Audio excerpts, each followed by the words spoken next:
All right, hi everybody. I know I'm out today, but we are going to continue some work, even with me gone, using my voice and our notes on proportional relationships today. So we're going to do a few pages together in our packet for our proportional relationships concept unit. This page should be your page 9 right now, if you can turn for a second and find that one. And I am just going to have you guys follow along with me, and I'll do some calculator work for us today, so you shouldn't need to go grab a calculator. But this is just going to make sure that we remember what we need to know about what we've been talking about for the last few days. So we're going to do some more measuring today. Last time we did centimeters and millimeters. Now we're doing meters and centimeters. And we know that the unit rate is that there are 100 centimeters for every 1 meter. That's going to be a unit rate. So we're going to set up a couple of ways to look at this, depending on where we put the meters and the centimeters, to see what our constant of proportionality is going to be for this. So if we've got meters over here and we want to go to centimeters, 1 meter, we know that that is going to be a bigger amount of centimeters. To get from 1 to 100, we're going to multiply by 100. So that should be our constant all the way through. That unit rate of 100 centimeters per meter, the centimeters divided by meters, is not going to change for this table. So take a second and just multiply everything by 100, because we know that's going to be our constant. And we could write out constant of proportionality, or could we also just call it, there's our K. There's our constant of proportionality, our K. So let's just practice. When you're multiplying by 100, you don't need a calculator. You're making it 100 times bigger, so you're moving the decimal point 2 places to the right. 0.94 becomes 94 centimeters. When it's 1.6 meters, that's over a meter, you're going to move it over twice, multiply by 100, and it becomes 167 centimeters. If you've got 57 meters, that's a lot already.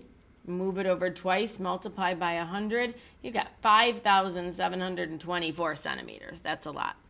And if you don't know how many meters you have, if we call this whole thing x, then to get our centimeters, we're going to do x times 100. Either x times 100 or 100x, which goes a long way in helping us write the equation for this. All right, what if we switch it? What if we put centimeters over here and meters over here? Well, we know if we were going to do that in our heads, we'd probably think, well, we're going to take 100, and to get down to 1, in our heads we divide by 100. But with constants of proportionality, we know that we've got to figure out what we're really multiplying. So dividing by 100 is the same as multiplying by what? We did this with tens before. Dividing by 10 was like multiplying by a tenth, taking a tenth of something. So dividing by 100 is taking 1/100th of it. 1 over 100, 1/100th. We're multiplying by 1/100th, and that's like dividing by 100. So if we're multiplying 100 times 100th, 100th of 100 is 1. When I'm doing this, I'm always really multiplying by 100th. Or if you wanted to put it in as a decimal into a calculator, 100th would be 0.01 is what we'd be multiplying by. This would be a tenth, this would be 100th. But in your head, could you also just think about it as dividing by 100? So to divide by 100, we're moving the decimal point 2 places to the left. We're getting 100 times smaller, either 2.50 or 2.5. And does that make sense? 250 centimeters should not be very many meters. It's 2.5 meters. All right, what about 78 centimeters? That's not very much compared to meters. We'd move it over twice, 100 times smaller, 0.782. Not even a whole meter, because it's not 100 centimeters. This one is bigger than 100 centimeters, so it's going to be bigger than a meter. Move it over twice, 100 times smaller, 1.239 meters. And if it was x times 1/100th is 1/100th times x. I should have been filling in these. Times 1/100th times 1/100th along the way. So in this situation, when we're changing the order of our centimeters and meters, this one is our K, 1/100th. Now, if we write down the K's for each table, number 1 said complete the tables, we did that. Number 2, find the constant. Table A, our constant was 100. Table B, our constant was 1/100th. Let's see how well you remember vocab. What is the relationship between these two constants? 100 and 1/100th are called, when the numerator and the denominator are flipped, they're called two different words.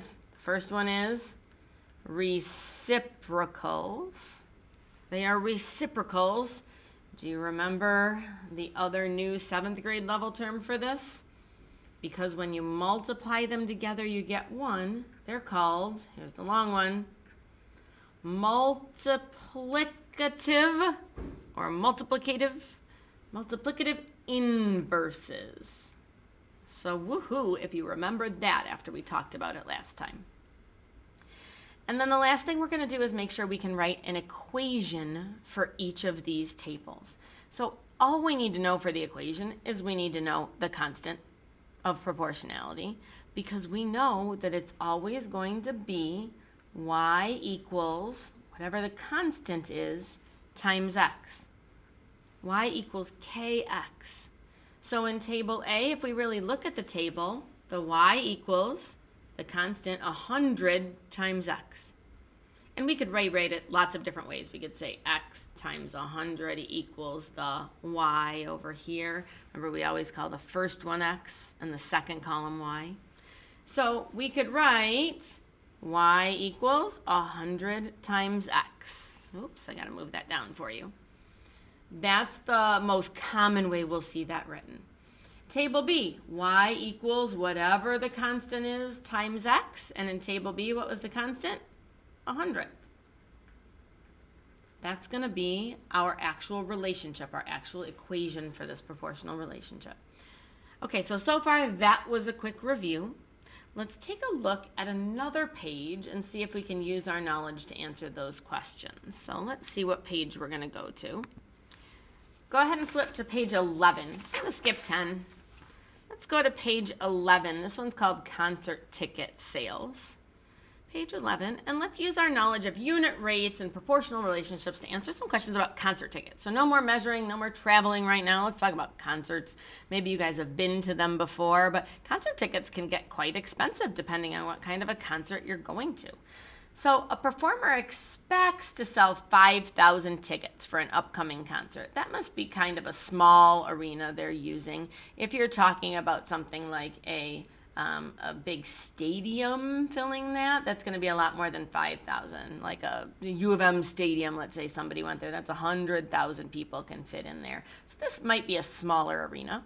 They want to make a total of $311,000 in sales. And that doesn't mean the performer keeps all that money, because they've got to pay for the venue and pay for all the lighting and pay for all of the things that they need to make that happen. But they want to bring in that much from the tickets. So assuming that all tickets have the same price, what's the price for one ticket? It's actually asking for a unit rate, the price per ticket. So if we're doing price per ticket, I'm actually going to write price we'd use a dollar sign for, right? Per is dividing, and for every one ticket. That's what we want our answer to be. How much money is it? The price for every one ticket. Well, what do we have right now where we know prices and tickets? We know that we think they're going to make $311,000. That's our money that we would start with on the top when they sell 5,000 tickets. So if we want to find the price for one ticket, we're going to find this unit rate, the price per ticket. And all we do is that line right there means divide. We're just going to divide it. I'll do it for you. You guys can see what you would type in. 311,000, 3 zeros, divided by 5,000 gives us this, 62.2. So what does that mean in terms of money, 62.2? It's $62. Is it 2 cents? No, it would have to be 2 decimal places, so we'd have to add 20 to the end. $62.20 a ticket. That's really important when we're dealing with calculators, that we make sure if it's money, we've got to have 2 decimal places always. So you might have to add a 0 if it only comes with 1 on there. So $62.20 for a ticket, that's actually not a bad price for concerts, depending on what kind of concert you're going to. They can be pretty expensive. can we write an equation now, oops, I moved the paper, that describes the relationship between number of tickets sold and dollars in sales? So when we were writing equations before, we always had like a table to look at. If I tried to make kind of a table, we could have, what is our constant? What's our constant amount, our constant of proportionality? That's our unit rate, isn't it? It's always $62.20 per ticket. So I'm going to have something times that constant, $62.20, that's going to give me something else. If I was making a table, I'd have a column here times always $62.20 that equals something else over here. So what depends on this? What does the $62.20 go toward? Does it matter the final cost? Am I taking the final cost times $62.20? Or am I taking the number of tickets times $62.20? Yeah, it's going to be the tickets. The number of tickets times $62.20 should tell me the dollars that we make total. So the number of tickets times $62.20 gives me the dollars. That's kind of my situation. Let's put this into some variables, into some numbers with variables to make an equation. What do we want to use for the number of tickets? You could either use T for tickets times $62.20 equals, what could we use for the dollars maybe, or maybe sales, the total sales, maybe an S for that? Or could we always use X and Y? It's always X times our constant equals our Y, and that could be a way to write it. And of course, you can always write it the way we're used to seeing, where you start with the Y equals the K, oops, I made that a 0, that should be 20, sorry, $62.20 times X. There's our relationship. And if you wanted to make a table to see that, you're welcome to do that. Now, the benefit of having an actual relationship, having an actual equation, is that we can answer a whole bunch of other questions from it. How much money will they make if they sell 7,000 tickets? Well, our tickets were our X, T or X. So if we sold 7,000, all we'd have to do was we'd have to plug in 7,000 for that. So Y would equal $62.20 times 7,000. Remember, $62.20, X means times in between there. So 7,000 tickets times $62.20 each. I've still got the $62.20 there. I'm just going to hit times 7,000. That's a lot of money.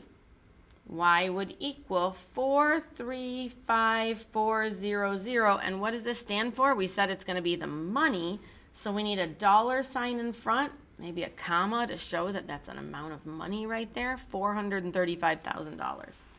What if they sold 10,000 tickets? What would we do? We'd put the 10,000 in for X and multiply that. 10,000 times $62.20. What if they sold 50,000 tickets? We'd put that in there for the X and we'd multiply. Is it going to keep being more money the more tickets they sell? Absolutely. So number 4, we're not going to do the whole thing. We could put in as many numbers as they want and keep multiplying that by $62.20, and we would get an amount of money that they would make for this. Now, if they sold 120,000 tickets, they better have a bigger stadium to go into, right, than just the original 5,000 tickets that they thought that they would sell. And what if they were just selling X number of tickets? Don't we already have that up here? Isn't it going to be $62.20 times X? So there we go. Let's just look at number 5 real quick, because this is a little bit backwards. This one's not saying they're selling 379,000 tickets.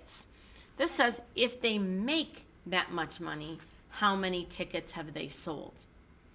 So I want to go back to our equation. Here's our equation. 6220 X equals Y. If they make this amount, which one of these stands for how much money they made? If we go back up, our sales, that's going to be our Y. So if they sell that much money, that's what I'm going to essentially plug in here for the Y. I know my sales is this much, and I know that that equals 6220 times how many tickets that I'm selling. So how could I find out this number? What would I have to do with these? I'd have to work backwards, and I'd have to do 379,000-ish divided by the 6260. So 379420 divided by 6260. All right, let me clear this out. Let's see. 379420 62, I keep saying 6260, 6220 a piece. 6,100 what? Dollars? What were we trying to find there? And we were trying to find the number of tickets. How many tickets have they sold? So if they end up making this amount of money, it's because they sold 6,100 tickets. So if we wanted to figure out how many tickets they'd have to sell to make $5 million, same strategy. 5 million divided by 6260. Let's try that just to see how many tickets would they have to sell. 3 zeros, 6 zeros, 6220. I keep saying 6260. That is what, 80,000 tickets. All right, they could do that in a venue. So that would be a lot of money to make as a performer that can have your own concerts right there. So with this, what we were doing was we were practicing writing the equation and then seeing how we could use it if we plugged something in for X or plugged something in for Y to be able to answer more questions about that proportional relationship, about that situation where it has a constant unit rate. It all was 6220 per ticket. All right, we're going to do one more page together right now. And we are going to we're going to flip and skip a couple pages because I'm not here, and I'm going to come back and I'm going to do some with you. But the ones without me here, we're going to go all the way to page 14. So this one's page 14, and you can see we've got some more tables on here. We're going to talk about running laps around a track. It says, Han and Claire were running laps around a track, and the coach recorded their times at the end of lap 2, lap 4, lap 6, and lap 8. So we know how many laps they are running.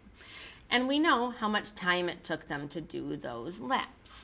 Let's take a look, and our goal now is to say, is this a proportional relationship or not? We're not given, it doesn't have to be the same speed that they're running. So we want to figure out, is it the same? Are they always running at a constant speed? Do we have a constant of proportionality? So here we know the distance, we know the time. Oh, we've got a formula that talked about distance and time. The distance equaled the rate times the time, the speed times the time. And this table's a little bit backwards from what we've usually seen, because usually we would see our end distance kind of way over here. So we've got to really make sure we're using these numbers the right way. If we want to figure out how fast we're going, it would really be however many minutes it took times our speed. That would actually give us our distance, how far we went. So this is a little bit of a backwards order. This is distance equals time times rate here. If we want to find the rate, the speed, the minutes per lap, well, what are our minutes? In this case, it's 4. 4 per is divide. And then how many laps did we do? 2 right there, right? 4 divided by 2. What's that going to be? 4 divided by 2 is going to be 2 minutes per lap for this one.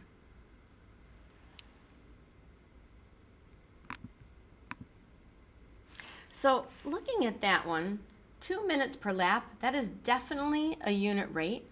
The problem is it doesn't really work with our distance equals rate times time, does it? Is 4 times 2 going to give us 2? It isn't. And that's because if we were doing the distance equals rate times time, we don't normally look at the minutes per lap. We look at the laps per minute. So in that case, it would work for distance equals rate times time. Right now, this rate isn't the laps per minute. We're kind of doing an opposite rate. We're looking at the minutes it takes for every lap.